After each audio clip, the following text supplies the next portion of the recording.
बच्चों कक्षा 9th में आप जान चुके हैं कि एक तल में स्थित, जैसे ये हमारा तल है, इस तल में स्थित ये हमारी क्षैतिज रेखा है, ऊर्ध्वाधर रेखा है और ये क्षैतिज रेखा है। ठीक है, तो क्षैतिज रेखा को हमें बताया गया था, इसको हम क्या कहते हैं, एक्स अक्ष, और ऊर्ध्वाधर रेखा को क्या बताया गया था आपको, वाई अक्ष। ठीक है, ये जिस बिंदु पर कट करते हैं उसको हम लोग क्या कहते हैं, मूल बिंदु। ये एक्स अक्ष की आपकी धनात्मक दिशा है, धनात्मक दिशा, और ये वाई अक्ष की धनात्मक दिशा है। ये एक्स अक्ष की आपकी ऋणात्मक दिशा है।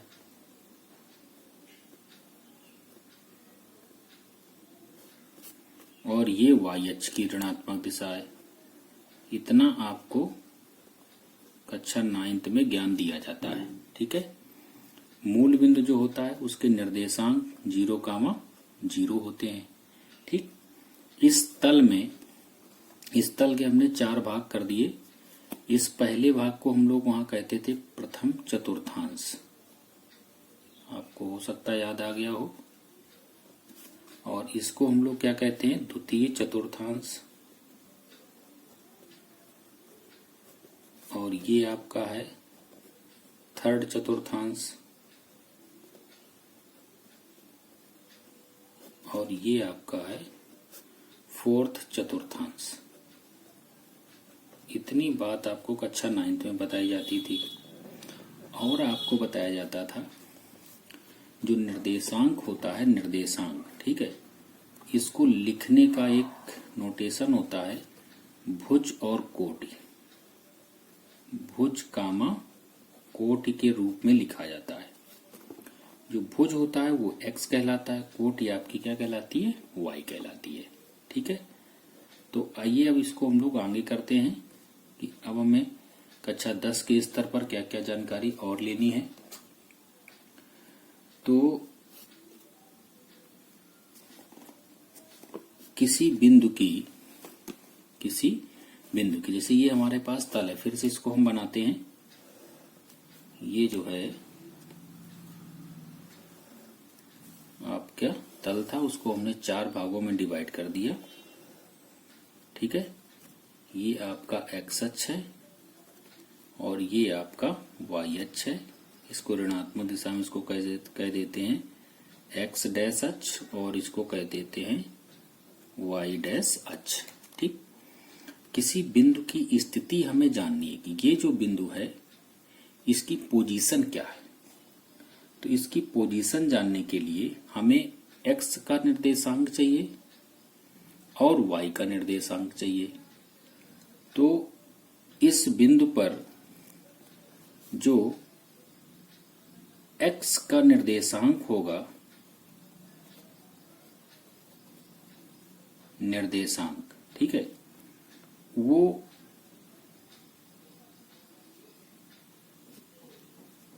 वाई अक्ष से कितनी दूर है, वाई अक्ष से कितनी दूर है, और वाई निर्देशांक जो होगा उसकी पोजीशन जो होगी वो एक्स अक्ष से कितनी दूर है, एक्स अक्ष से कितनी दूर है। जैसे ये बिंदु था हमारा, ये एक्स अक्ष से कितनी दूर है, इतनी दूर है, और वाई अक्ष से कितनी दूर है, यहां से यहां तक है।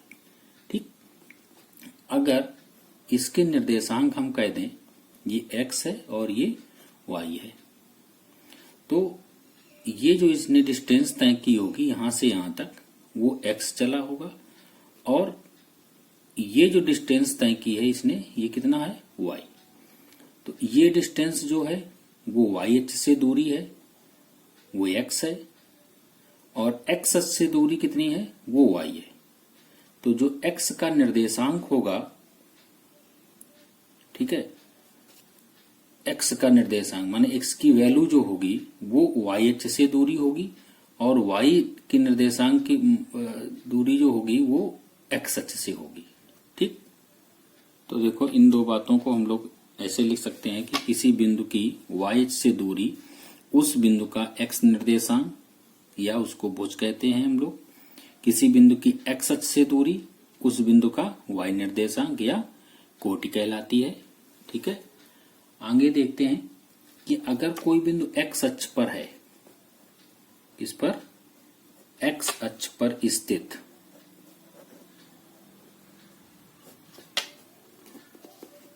किसी बिंदु के निर्देशांक, किसी बिंदु के निर्देशांक जो होंगे वो x, 0 के रूप के होंगे।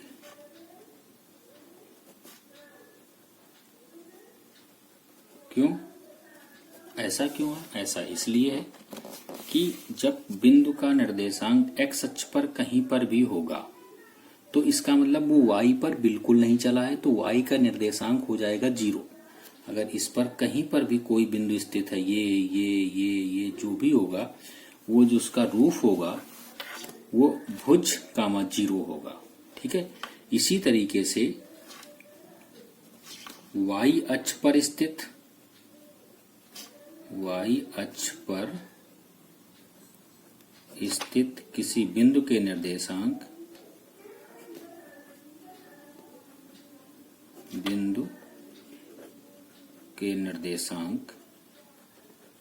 ठीक है, वो 0, y के रूप में होंगे।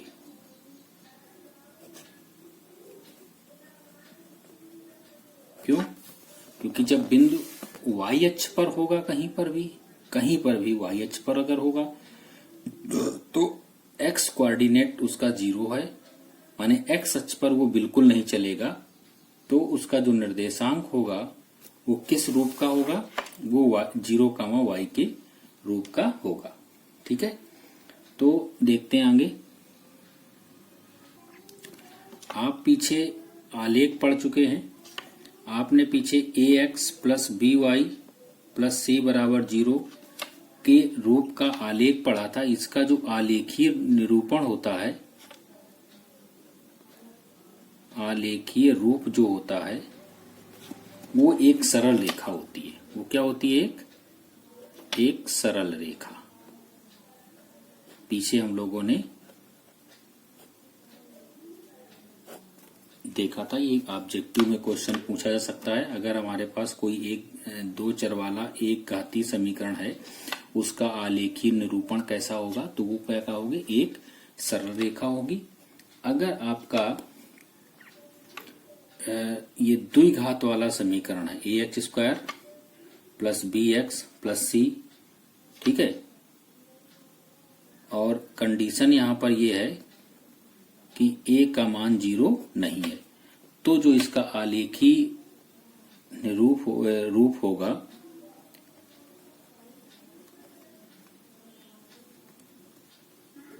एक परवलय होगा। क्या होगा?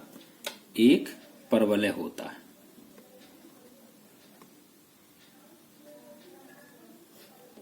तो ये हमें दोनों बातें याद रखनी है कि अगर द्विघातीय समीकरण है, ठीक है, उसका जो आलेखीय निरूपण होगा वो एक परवलय होता है, और एक दो चर में हो या एक चर में रैखिक समीकरण हो तो उसका आलेखीय निरूपण एक सरल रेखा होती है। तो इसमें देखिए अब आगे हम लोग करेंगे दो बिंदुओं जिनके निर्देशांक हमें दिए हों उनके बीच की दूरी किस प्रकार ज्ञात करते हैं। और आगे देखें, तीन दिए हुए बिंदुओं से बने त्रिभुज का क्षेत्रफल हम लोग किस प्रकार ज्ञात किया जाएगा, ये भी हम लोग इस अध्याय में सीखेंगे। और आगे और जानेंगे दिए हुए दो बिंदुओं को मिलाने से बने रेखाखंड को किस दिए गए अनुपात में विभाजित करने वाले बिंदु को निर्देशांक किस प्रकार हम लोग ज्ञात करेंगे। जैसे हमें किसी चीज का बंटवारा करना है, ठीक है, उसका पॉइंट अगर हमें निकालना है तो वो उस चीज को हम लोग फाइंड आउट कर सकते हैं। आइए कुछ एग्जाम्पल देखते हैं हम लोग। देखिए एक उदाहरण है, कह रहा है एक शहर बी है, एक अन्य शहर ए से 36 किलोमीटर पूर्व और 15 किलोमीटर उत्तर की ओर है। तो इन दोनों शहरों के बीच की दूरी आपको वास्तविक रूप से निकालनी है। तो ऐसी चीजों को हम लोग करने के लिए करते क्या हैं, ये हमने कार्तीय तल बना लिया, या इसको हम दूसरे रूप में कहें कि ये अगर दिशाओं को इंडिकेशन करे तो ये पूर्व है और ये पश्चिम है और ये आपका क्या है, उत्तर, और ये दक्षिण। आपको दिशाओं का भी ज्ञान होना बहुत जरूरी है। तो जब भी हम शुरू करेंगे अपनी स्थिति को, वो हमेशा मूल बिंदु से शुरुआत होती है। कह रहा एक शहर बी है, ठीक है, एक अन्य शहर ए से, ये शहर ए है, ए से 36 किलोमीटर पूर्व, तो यहां से 36 किलोमीटर चलो पूर्व की ओर, ये आप चले 36 किलोमीटर पूर्व की ओर, ठीक है, और 15 किलोमीटर उत्तर की ओर। अब 15 किलोमीटर यहां से चलना है, पहले पूर्व की ओर दिशा में चले 36 किलोमीटर, अब उत्तर घूमना। उत्तर कहाँ, नीचे के ऊपर, ऊपर है, तो आप ऊपर चलिए कितने किलोमीटर, 15 किलोमीटर। तो हमें मिल गया बी शहर। तो ए और बी के बीच की दूरी हमें निकालनी है। क्या कोई तरीका है हमें इसको निकालने का?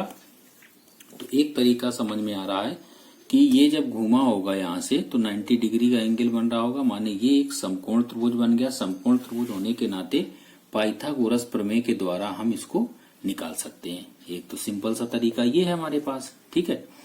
और दूसरा तरीका क्या होगा, उस स्थिति में जब हमें यहाँ के निर्देशांक पता हो और यहाँ के भी निर्देशांक पता हो, तो इसके निर्देशांक अगर हम बी के निर्देशांक पढ़ के बताएं आपको तो क्या होंगे, एक्स अक्ष पर वो कितना चला 36 और वाई अक्ष पर कितना चला 15, तो इसके निर्देशांक हो गए 36, 15, ठीक है। और इसके निर्देशांक जो ये मूल बिंदु है वो क्या है 0, 0। तो अभी तक हम केवल इतना जानते हैं, अगर एक समकोण त्रिभुज दिया है उसके आधार और लंब भुजा दिए तो कर्ण भुजा हम लोग आसानी से ज्ञात कर सकते हैं। तो इस स्थिति में ऐसे इसको करेंगे। आगे देखें, अब देखिए हम दूसरा एग्जाम्पल देख रहे हैं। ये हमारे पास अक्ष है, ये आपका एक्स अक्ष और ये आपका वाई अक्ष, ठीक है। इस पर हम बिंदु लिए ले रहे हैं, ये मूल बिंदु है, इस पर 1 2 3 4 5 6 समान डिस्टेंस पर। इसी तरीके से यहाँ पर 1 2 3 4 5 6 और आगे ऊपर चले जाएंगे, ठीक है, 7 8, ठीक। अच्छा, यहाँ पर अगर हम एक बिंदु ले लें ए, ठीक है, ये हमने कौन सा बिंदु ले लिया ए, ठीक, और ये ले लिया हमने बी बिंदु। एक्स अक्ष पर दो बिंदु स्थित हैं ए और बी, जरा देख के बताओ ए के निर्देशांक क्या होंगे। ये एक्स अक्ष पर स्थित है, एक्स अक्ष पर जो बिंदु स्थित होता है वो x, 0 के रूप का होता है। एक्स अक्ष पर चले कितने 3 कदम, तो ये बिंदु का निर्देशांक होगा 3, 0। और बी के निर्देशांक क्या होंगे, वो हो जाएंगे 6, 0। एक्स अक्ष पर 6 कदम चला, ठीक है, और वाई अक्ष पर बिल्कुल नहीं चला। तो जब भी आपको बताया गया था पीछे कि एक्स अक्ष पर जो भी निर्देशांक होते हैं वो x, 0 के रूप के होते हैं। हमें ए बी के बीच की दूरी निकालनी है। तो आप देखें O से A तक की दूरी क्या है आपके पास, बताइए। O से A तक की दूरी 3 है और O से B तक की दूरी कितनी है, O से B तक की दूरी कितनी है 6 है। तो अब आपको निकालना है ए बी के बीच की दूरी बच्चों, A से B के बीच की दूरी। तो गिन भी सकते हैं 1 2 3, 3 आएगी। तो निकालेंगे कैसे, OB से OA को घटा देंगे तो ये आ जाएगा OB माइनस OA, माने 6 - 3 बराबर 3 के। तो एक तरीका हमारे पास ये कि अक्ष पर अगर दोनों स्थित बिंदु स्थित हैं तो हम लोग ऐसे भी निकाल सकते हैं दूरी, ठीक है। अब मान लो यही बिंदु आपके वाई अक्ष पर स्थित होते, जैसे यहां पर मान लो ये एक बिंदु आपका C है, ठीक है, और एक बिंदु आपका ये D है, ठीक। तो वाई अक्ष पर जो बिंदु होंगे उनका रूप क्या होगा बताइए। तो C का निर्देशांक क्या होगा, वाई अक्ष पर जो स्थित बिंदु होता है वो 0, y होता है। तो 0, y पर चले कितने हैं 4 कदम, 4 पे बिंदु है ना ये, तो वाई अक्ष पर 4, तो 0, 4 हो गया। D का जो निर्देशांक पढ़ा जाएगा वो 0, कितना होगा 8 के होगा, ठीक है। एक्स अक्ष पर वाई अक्ष पर कितना चले 8 कदम, तो ये 0, 8 के हो जाएगा, ठीक है। हमें CD के बीच की दूरी निकालनी है, तो OC इज इक्वल टू हमारे पास कितनी हो जाएगी, ओ माने मूल बिंदु से C तक की दूरी कितनी, 4 हो जाएगी, 1 2 3 4, तो ये हो गई 4। और OD कितनी हो जाएगी, O से D तक की दूरी कितनी हो जाएगी, वो हो जाएगी 8 आपकी। ठीक है, हमें CD निकालना है, तो CD को हम निकालने के लिए OD माइनस OC कर दें, तो ये 8 माइनस 4 आ जाएगी। ठीक है, तो ये बराबर कितनी हो जाएगी बच्चों, 4 के। ठीक, दूसरी बात, अब यदि हमें यहाँ पर A और C के बीच की दूरी निकालनी हो, जरा सोचना, इसके बीच की दूरी निकालनी हो, A और C के बीच की दूरी, तो आपको देखो A का O से A तक की दूरी कितनी पता है, 3 पता है। O से C तक की दूरी कितनी पता है, 4 पता है। तो क्या हम इसको नहीं निकाल सकते, चूंकि ये कौन सा त्रिभुज बन रहा है, एक समकोण त्रिभुज बन रहा, पाइथागोरस प्रमेय से निकाल दे, AC का मान निकल आएगा। इसी तरीके से अगर B और D के बीच की दूरी हमें निकालनी हो, B और D दोनों अक्षों पर स्थित हैं। ठीक है, तो O से B तक की दूरी हमारे पास कितनी है, 6 है, और O से D तक की दूरी कितनी है, 8 है। तो क्या हम BD की दूरी नहीं निकाल सकते, क्योंकि AB तो एक समकोण त्रिभुज बनेगा, OBD। ठीक है, पाइथागोरस प्रमेय से हम लोग BD की वैल्यू निकाल सकते हैं। ठीक, अब आगे की स्थिति क्या बनती है, अगर ये जो दिए हुए बिंदु थे वो अक्षों पर स्थित ना हो, ना तो X अक्ष पर हो ना ही Y अक्ष पर हो, तब की स्थिति में हम लोग दो बिंदुओं के बीच की दूरी कैसे ज्ञात करते हैं, आइए देखते हैं। लेकिन अभी उसको करने से पहले हम लोग AC के बीच की दूरी निकाल लें। तो AC स्क्वायर बराबर यहाँ क्या हो जाएगा, AC बराबर under root OA square plus OC square. OA का स्क्वायर माने आपको 3 का स्क्वायर करना पड़ेगा, और प्लस OC का स्क्वायर माने 4 का स्क्वायर करना पड़ेगा। तो ये आपके पास आ जाएगा 3 त्रिका 9, 4 चौको 16, 16 9 कितना हो जाएगा 25। तो ये दूरी कितनी आ जाएगी, AC बराबर 5 की आ जाएगी। अब दूसरी दूरी हम लोगों ने निकालना चाह रहे थे BD को। ठीक है, तो BD क्या होगी, BD स्क्वायर बराबर OB square plus OD square के। ठीक है, तो BD स्क्वायर बराबर आपके पास आ जाएगा OB square plus OD square. तो ये आपके पास OB स्क्वायर हो जाएगा 6 का होल स्क्वायर प्लस ये हो जाएगा 8 का whole square, 6 36 plus 64 is equal to 100 के। ठीक है, तो BD बराबर वर्गमूल ले लो, कितना आ जाएगा 10 के आ जाएगा। तो ये तरीका तब फॉलो करेंगे जब दिए हुए दोनों बिंदु अक्षों पर स्थित होंगे। ठीक है, अगर अक्षों पर स्थित नहीं है तो अब देखते हैं अगला उदाहरण। देखिए, दो बिंदु आपको दिए हैं, वो हम प्रथम चतुर्थांश में ही माने ले रहे हैं। ये आपके पास है X अक्ष मूल बिंदु, और ये आपका क्या है, Y अक्ष। ठीक, दो बिंदु हैं, एक ये बिंदु है आपका और एक आपका ये बिंदु है। इन दोनों बिंदुओं को हम मान लें, एक P है और एक क्या है, Q है। एक के निर्देशांक हम माने, इन्होंने देखो माने 4, 6, और इसके मान ले हम लोग 6, 8 के। ठीक, तो 4, 6 का मतलब क्या हुआ, इसको यहां लिख लें हम लोग 4, 6। अगर इसको हम यहां से X अक्ष पर लंब डाल दें, ये R बिंदु, और Q से भी हमने X अक्ष पर लंब डाल दिया, तो ये आपका है S बिंदु। ठीक, ये दूरी है 4 3 2 1, और ये 5 और ये यहाँ 6। क्यों, क्योंकि 4, 6 है और ये 6 डिस्टेंस चला होगा यहाँ पर, 1 2 3 4 5 6, 1 2 3 4 5 6। ठीक है, अच्छा 4, 6 बिंदु है, इसका मतलब X पे 4 चला है, Y अक्ष पर कितना चला है, 6 कदम। तब इस बिंदु के निर्देशांक क्या हो गए, 4, 6। हमें PQ के बीच की दूरी निकालनी है, बहुत ध्यान से समझिएगा। और Q के निर्देशांक है 6, 8, इसका मतलब ये 6 कदम X अक्ष पर चला और Y अक्ष पर कितने कदम चला, 8। अब यदि हम लोग P से QS पर लंब डाल दें, ऐसे ये हमने लंब डाला। लंब डालने पर क्या होगा, अगर ये डिस्टेंस आपकी कितनी है 6 है, तो यहां से यहां तक भी कितनी बचेगी 6 बचेगी।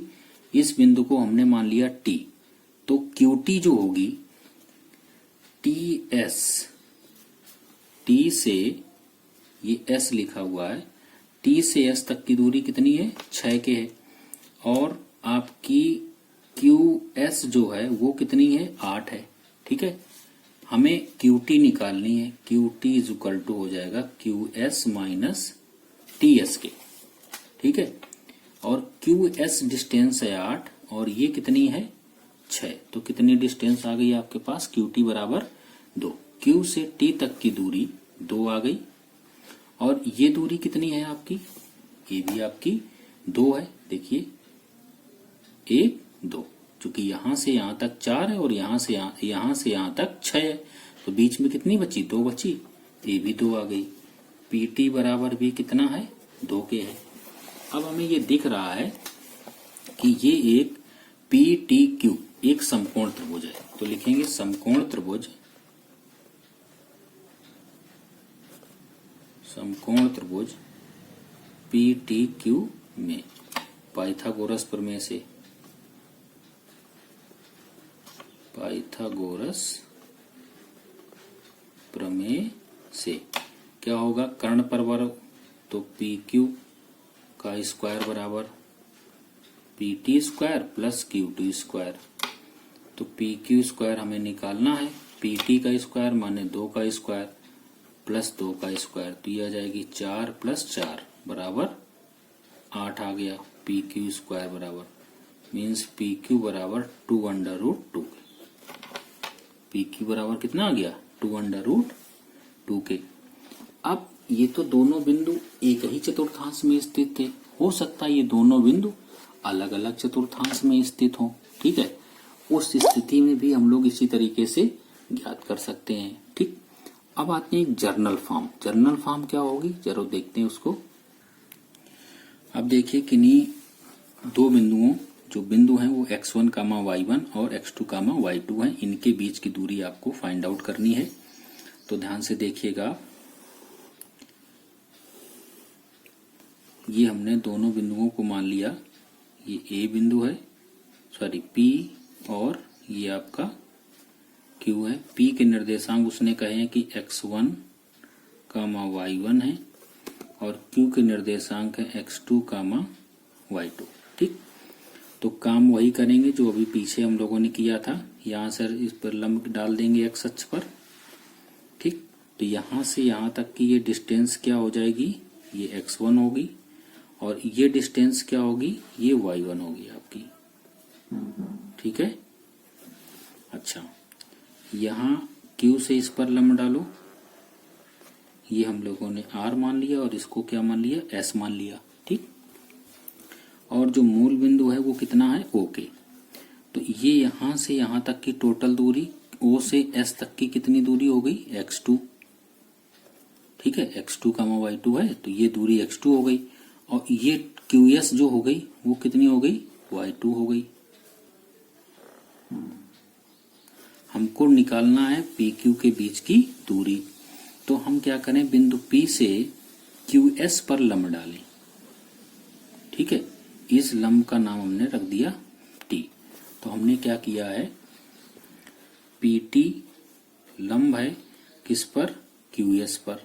ठीक है, आपको पता है कि OR is equal to x1 और OS is equal to x2। ठीक, तो आप RS डिस्टेंस निकाल सकते हैं। RS डिस्टेंस क्या होगी, OS माइनस OR। हमें ये डिस्टेंस निकालनी है। इस डिस्टेंस को निकालने के लिए हम क्या करें, OS में से OR को घटा दें। तो OS हमारे पास x2 है और ये कितनी है x1, तो RS डिस्टेंस निकल आई R से S तक की। जो R से S तक की डिस्टेंस है, चूंकि RS बराबर किसके है, PT के, तो PT भी हमारे पास कितनी हो गई, x2 माइनस x1 के। ठीक, अब देखिए ध्यान से, आपके पास जो पी आर है, P R distance, P R वो आपकी है y1, ठीक है, और क्यू एस कितनी है, क्यू एस आपकी है y2 डिस्टेंस, ठीक है। तो जो पी आर है वही टी एस होगी, वही टी से एस तक की होगी, माने ये भी कितनी दूरी होगी, ये भी आपकी y1 होगी, ठीक। हमको ये डिस्टेंस निकालनी है QT। तो QT डिस्टेंस निकालने के लिए हम क्या करें, QS में से TS को घटा दें। QT डिस्टेंस निकालने के लिए QS में से TS को घटा दें, तो इसलिए QT इज इक्वल टू आपके पास आ जाएगा QS माइनस TS, और Q से S तक की डिस्टेंस है आपके पास y2, तो ये हो जाएगा y2 माइनस TS डिस्टेंस कितनी है y1, माने PR के बराबर, तो ये हो जाएगी y1, ठीक। तो अब आपको देखो ये डिस्टेंस पता हो गई, आपको ये डिस्टेंस पता हो गई, अब हमें ये डिस्टेंस निकालनी है, ठीक है। तो समकोण त्रिभुज PTQ में, अब इस वाले समकोण त्रिभुज की बात हम कर रहे हैं, इस वाले समकोण त्रिभुज की जब बात कर रहे हैं तो ये कोण समकोण है ना, चूंकि हमने इस पर लंब डाला था, लिखा भी है देखिए PT लंब किस पर, QS पर। तो PQ हमें निकालना है, तो ये समकोण त्रिभुज बन गया, तो पाइथागोरस प्रमेय से PQ स्क्वायर बराबर PT square plus QT square, समकोण त्रिभुज इतने में पाइथागोरस प्रमेय से।